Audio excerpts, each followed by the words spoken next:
بسم اللہ الرحمن الرحیم ومن یتوکل علی اللہ فہو حسبہ صدق اللہ مولانا العظیم۔ تمامی احباب مل کے پڑھ لیں بلغ العلا بکمالہ۔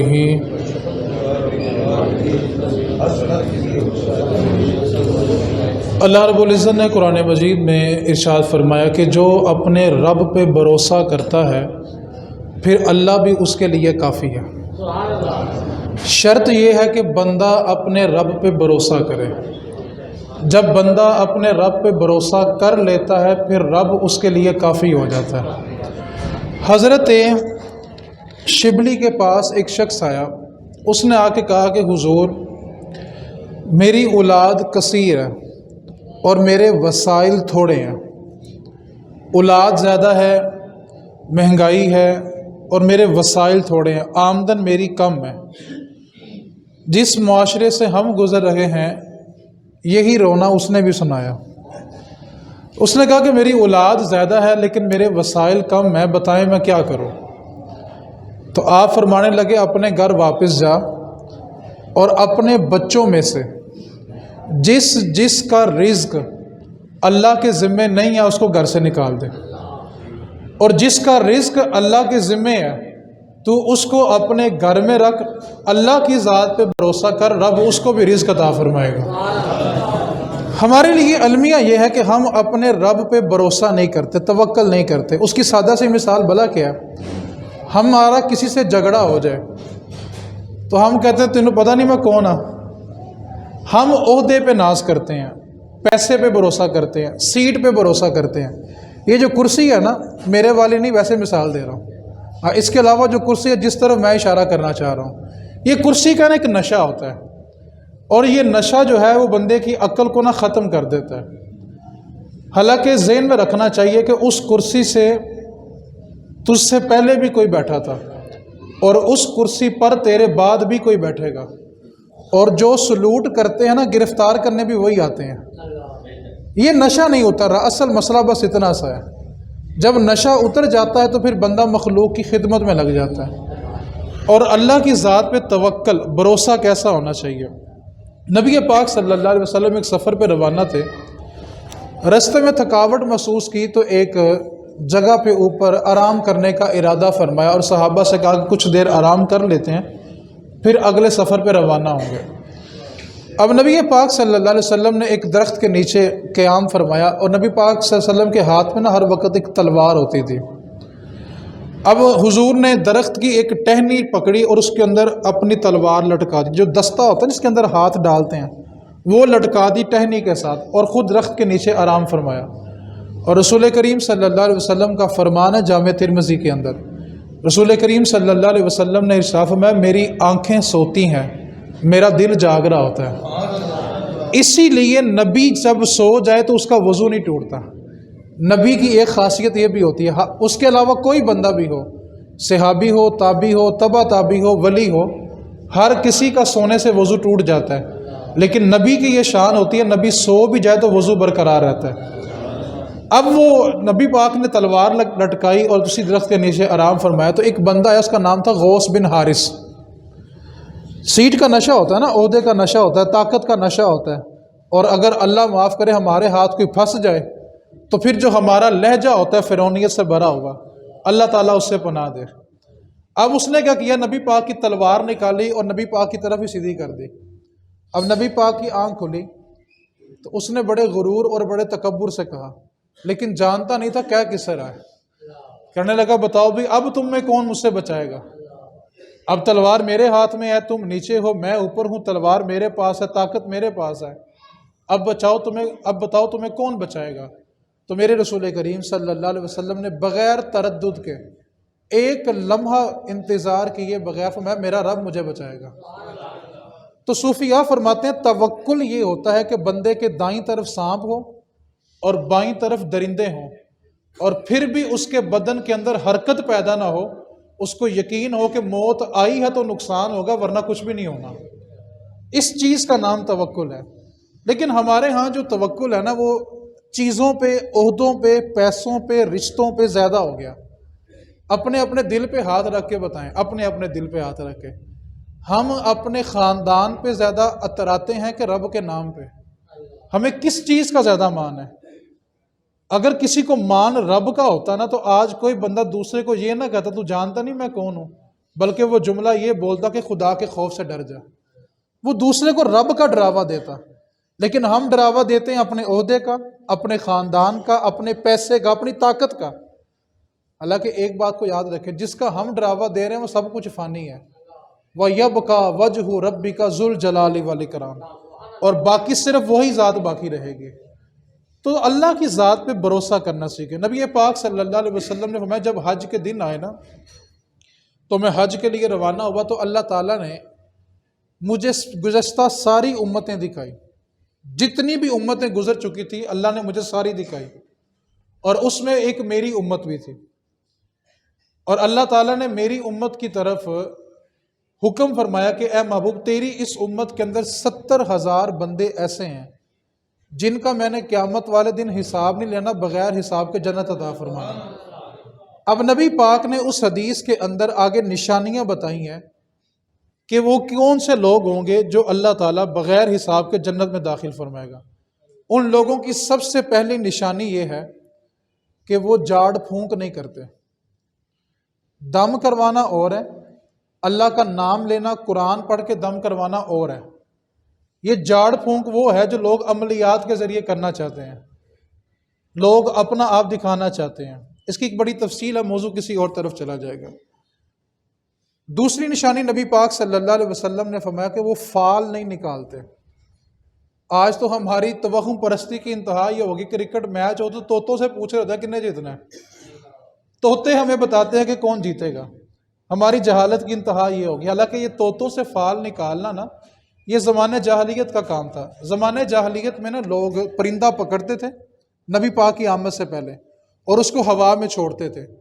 اگر پرندہ اڑ کے دائیں طرف جاتا تو سمجھتے کہ ہمارا کام اچھا ہوگا، اور اگر بائیں طرف جاتا تو کہتے ہیں ہمارا کام برا ہوگا۔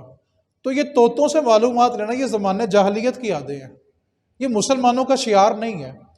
اور تیسری نشانی نبی پاک نے فرمائی کہ جن کو اللہ نے بغیر حساب کے جنت دینی ہے نا، ان کی تیسری اور سب سے بڑی نشانی یہ ہے کہ وہ ٹوٹ کے اپنے رب پہ بھروسہ کرتے ہیں، وہ اپنے رب پہ بڑا یقین رکھتے ہیں۔ اور صوفیاء نے فرمایا توکل بلا کس معیار کا ہونا چاہیے؟ جس طرح مردہ غسال کے سامنے ہوتا ہے نا کہ نہلانے والا جس طرف مرضی چاہے اس کو موڑ دے، اس طرح بندہ اپنے آپ کو رب کے سامنے پیش کر دے کہ میرے مالک جیسا تو چاہتا ہے اسی طرح مجھے بنا دے۔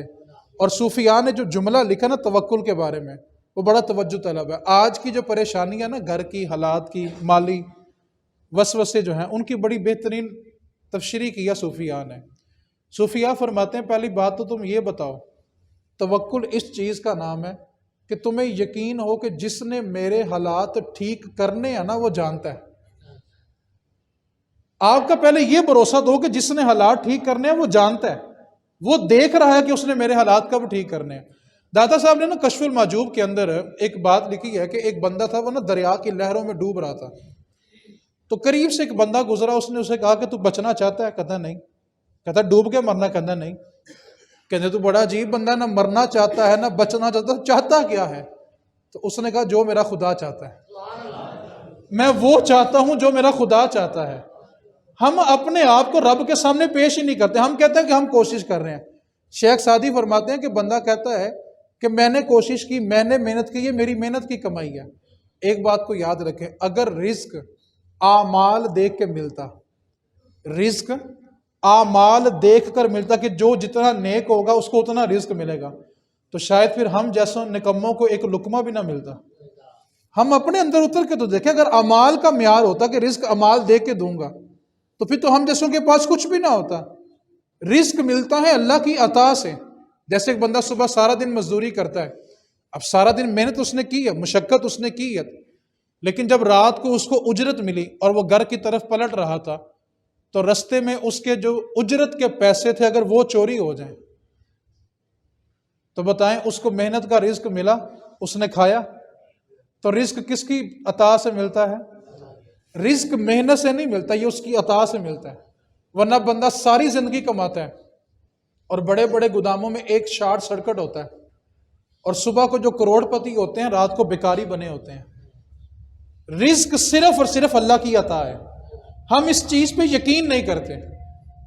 جس دن ہم اس بات پہ یقین کر لیں گے نا تقسیم میرا رب کر رہا ہے، جس دن ہم اس کی رضا پہ راضی ہو جائیں گے نا اس دن ہمارے معاملہ سنورنے شروع ہو جائیں گے. حدیث پاک بڑی توجہ کے ساتھ سننی ہے. رسول کریم صلی اللہ علیہ وسلم نے ارشاد فرمایا، حدیث قدسی ہے، اگر آپ اس حدیث کو دل میں جگہ دیں اور اس کے اوپر عمل کریں تو زندگی بہت سارے وسوسوں سے باہر آ جائے گی. رسول کریم صلی اللہ علیہ وسلم نے فرمایا کہ اللہ تعالیٰ فرماتا ہے میرا بندہ میرے بارے، کیا فرمایا؟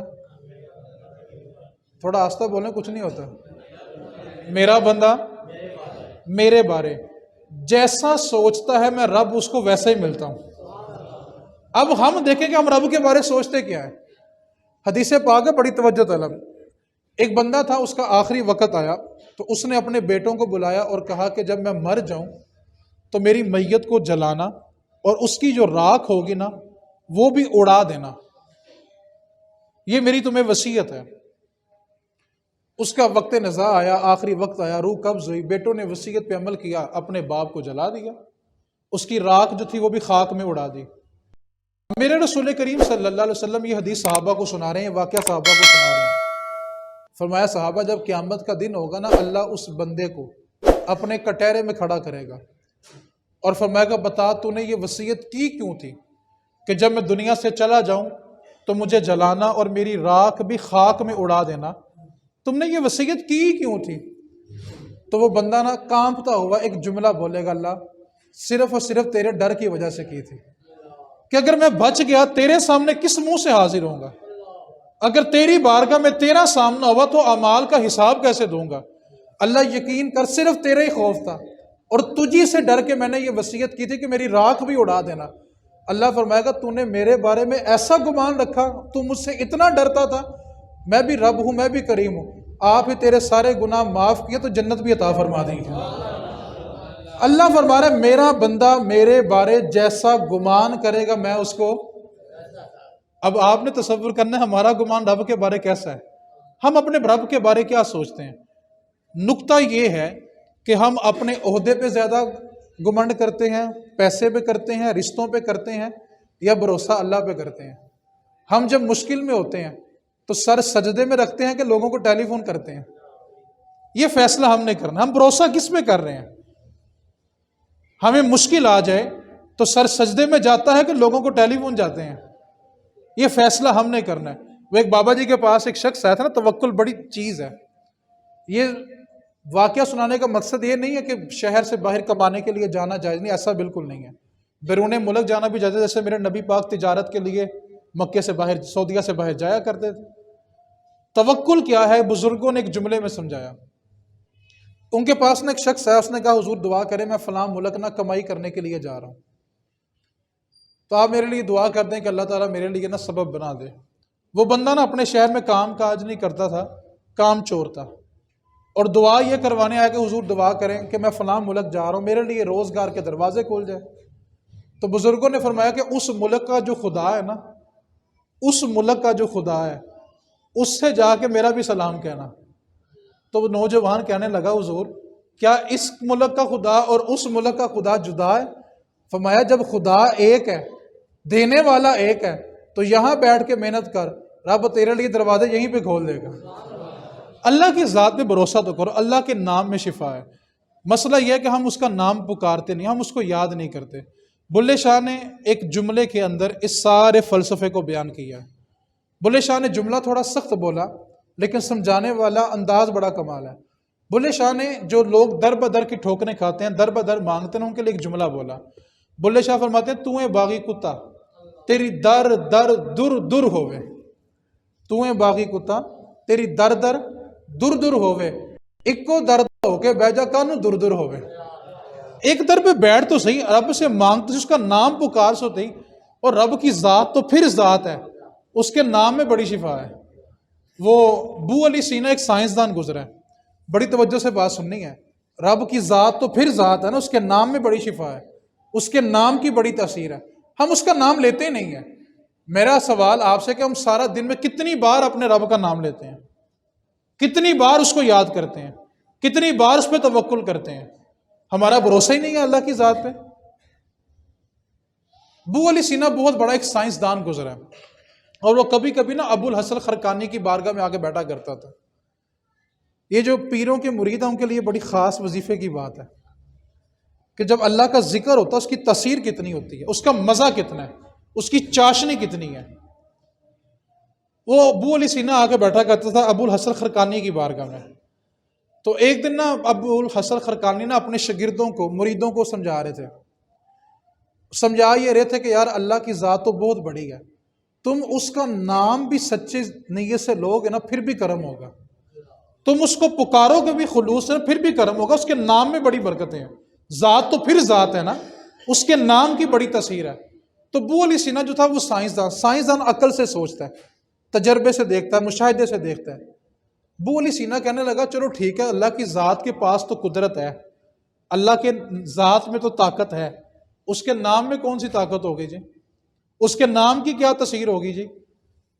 تو ابو الحسن خرقانی نے نا دیوار پہ لکھا اللہ، فرمایا یہ دیکھو اللہ کا نام لکھا ہوا ہے، شاگردوں کو سمجھا رہے ہیں، مریدوں کو سمجھا رہے ہیں کہ دیکھو اللہ کا نام ہے، ذات تو پھر ذات ہے، اس کے نام کی بڑی تاثیر ہے۔ ابو علی سینا جو تھا نا سائنسدان، اس کے دل میں نا مڑوڑ اٹھا کہ یہ بابا کیسی بات نہیں تھا، نام میں بلا کیا تاثیر ہوگی، اب دیوار پہ اللہ لکھا ہے اس کی کیا تاثیر ہے۔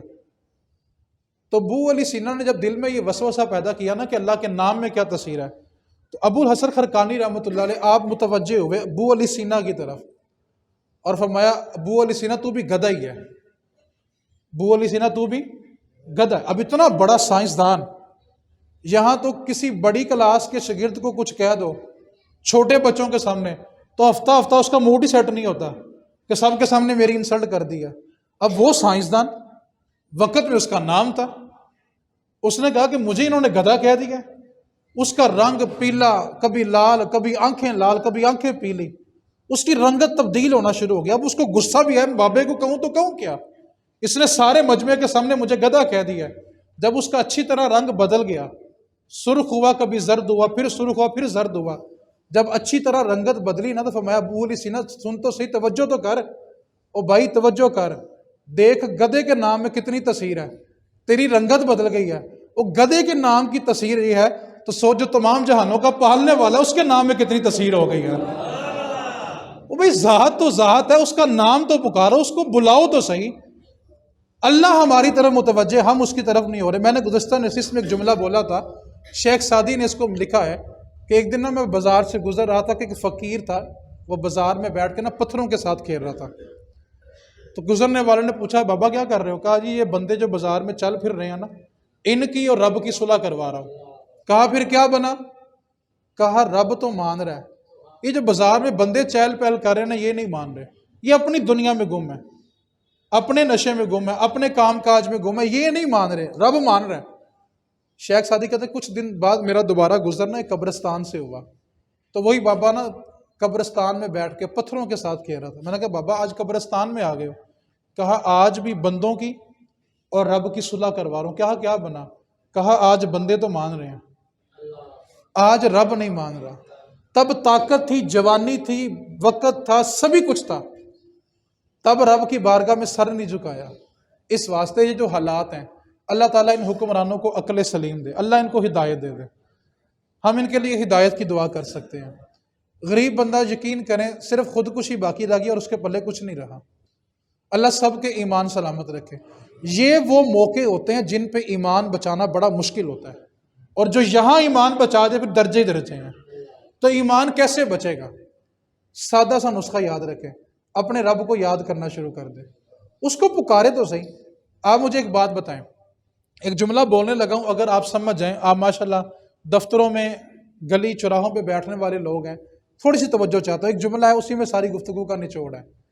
جتنی دیر بیٹھ کے ہم حکمرانوں پہ لعنتیں بیچتے ہیں، اگر اتنی ہی دیر اپنے رب کو یاد کیا ہو تو جتنا آپ نے تبصرہ ان پہ کرنا ہے، ان کا نام لے کے آپ کو کون سی نیکیاں مل رہی ہیں، بلکہ غیبت کر کے اپنے اعمال بھی تباہ کر رہے ہیں۔ تو جتنی دیر ان پہ لعنت بھیجنی ہے نا، اس سے آدھا ٹائم کر کے اپنے رب کو یاد کریں۔ آپ کے حالات حکمرانوں نے بدلنے ہیں کہ اللہ نے بدلنے ہیں؟ بولو رے صحیح یار، آواز کم کی ہو گئی ہے، کس نے بدلنے ہیں؟ تو پھر گزارش کس کو کرنی چاہیے؟ یعنی سائن وزیر اعظم نے کرنے ہوں تو بندہ چپڑاسی پیچھے لگا پھرے، یہ کیا بات ہوئی یار؟ حالات کس نے ٹھیک کرنے ہیں؟ تو انہوں نے لانتا بھیجن تو بہتر ہے کہ رب نو یاد کر لو، پھر دیکھیں حالات بدلتے کہ نہیں بدلتے۔ سارا دن لانتے بھیج کے گھر جا کے چینی سستی ہو جاتی ہے، بولو نا یار۔ جو آپ نے سارا دن دکان پہ تبصرہ کیا ہوتا ہے، شام کو پٹرول سستا ہو جاتا ہے، آٹا سستا ہو جاتا ہے، تو پھر آپ کے تبصرے کا فائدہ کیا ہوا؟ ایویں خام دماغ خراب کرنے والی باتیں ہیں۔ تو جتنی لانتیں ان پہ بیچتے ہیں نا، اس سے کم کر کے اللہ کا ذکر کرے، رب کو یاد کرے، رب کا کرم ہوگا تو حالات۔ اللہ کریم مجھے بھی عمل کی توفیق عطا فرمائے۔ وما علینا الا البلاغ۔